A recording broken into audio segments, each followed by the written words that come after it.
There are three books in the Bible that have come to be called the wisdom literature: Proverbs, Ecclesiastes, and Job. And all of these books are addressing the same set of questions. What kind of world are we living in? And what does it look like to live well in this world? So, how to be good at life. Yeah. So each of these books tackles these questions from a unique perspective, and it's important to understand all of them to get a fully biblical perspective on the good life. So as a thought experiment, you could actually imagine each of these books as a person. So Proverbs would be like this brilliant young teacher, and Ecclesiastes the sharp, middle-aged critic, and Job would be this weathered old man who's seen a lot in his day. We're going to start by meeting the book of Proverbs. So what makes her so smart? Well, Proverbs can see things that most people don't see. She believes that there's an invisible creative force in the universe that can guide people in how they should live. And you can't see it, just like you can't see gravity, but it affects everything that we do.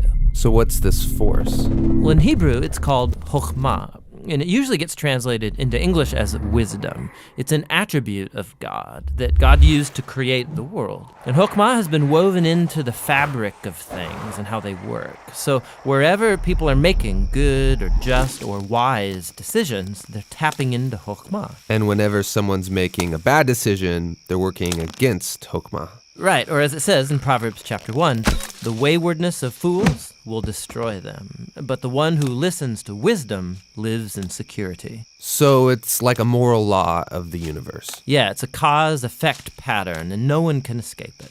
And Proverbs personifies all of this as a woman. Yeah, Lady Wisdom. Right, and she roams around the earth, calling out, making herself available to anyone who's willing to listen to her and to learn.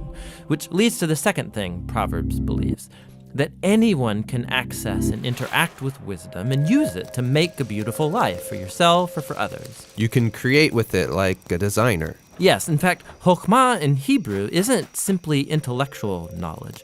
The word is also used to describe a skilled artisan who excels at their craft, like woodworking or stonemasonry. So you show you possess chokhmah when you put it to work and develop the skill of making a good life. Okay, that makes sense. So let's do this. Let's go find some wisdom. But before you do, Proverbs has one more really important thing to consider.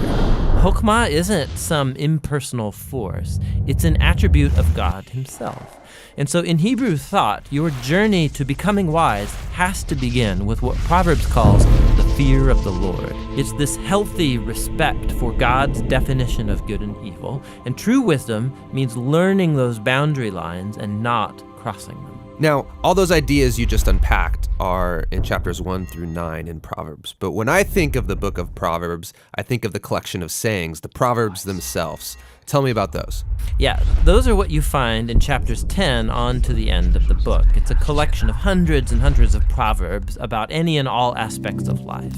And chokhmah gets applied to them, resulting in this wise guidance to help you find a path towards success, and no matter what you do. If I design my life with these sayings, life is going to be good.